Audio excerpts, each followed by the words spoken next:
Imagine if getting crypto regulation right in Europe quietly unlocked access to banks, institutional capital, and faster expansion worldwide. MiCA isn't just another rulebook, it's the EU's attempt to define the global operating system for digital finance. In this module, we'll unpack what that power shift means for your strategy. For years, crypto rewarded speed over discipline. Then high-profile collapses wiped out billions and scared regulators, banks, and mainstream users. MiCA marks the moment the free-for-all frontier closes, and the moment serious institutional money can finally come in. This shift connects directly to the Brussels effect. The EU is so large and wealthy that its rules quietly become global rules. Most companies don't want one system for Europe and another for everywhere else, so they often adopt EU standards globally. MiCA is designed to become that default standard for digital assets. Against that backdrop, you'll see three very different global playbooks. The EU is betting on one clear, harmonized framework, MiCA. Get authorized in one member state, and you can scale across the entire bloc. In the US, rules remain fragmented, often driven by enforcement actions and court cases. The UK is layering crypto onto existing financial rules, with its regime still evolving. MiCA's value proposition to business is straightforward: less uncertainty, more predictability. Within MiCA, how you classify your token instantly shapes your strategy. Arts, backed by baskets of assets, face banking-style scrutiny on reserves and governance.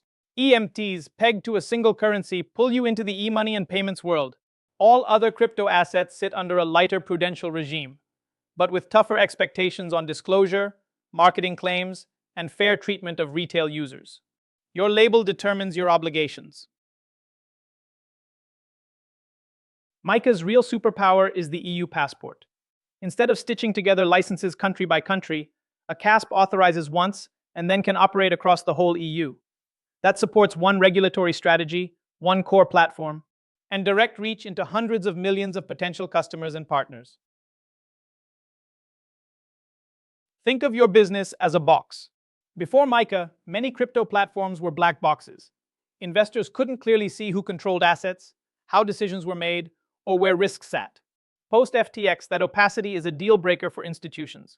MiCA pushes you toward a glass box: visible governance, named decision makers, clean segregation of client funds, and clear liability.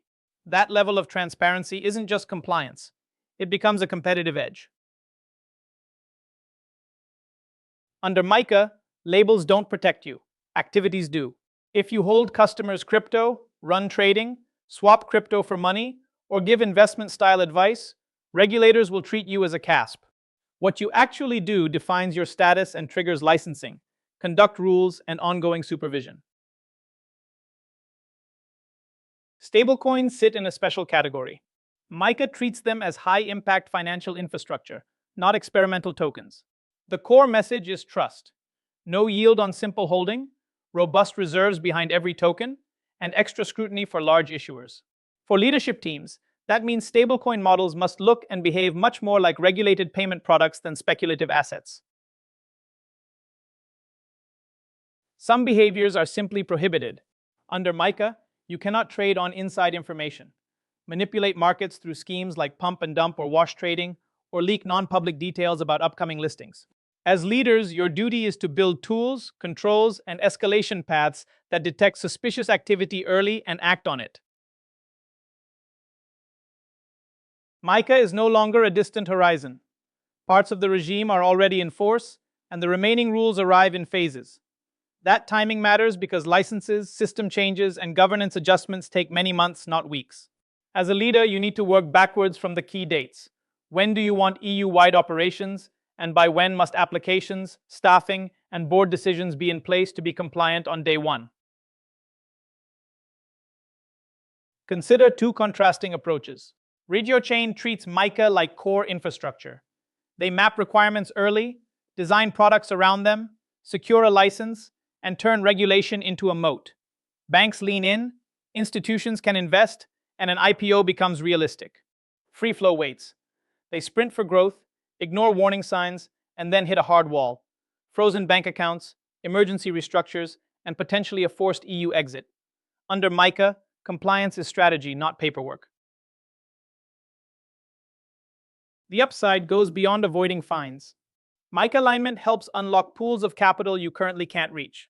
Regulated status reduces the risk discount investors apply to your valuation, and it makes banks, payment providers, and eventually pension funds more comfortable treating you as a credible long-term partner. So how do you turn MiCA awareness into action? Start by classifying your business. Which tokens do you issue or support?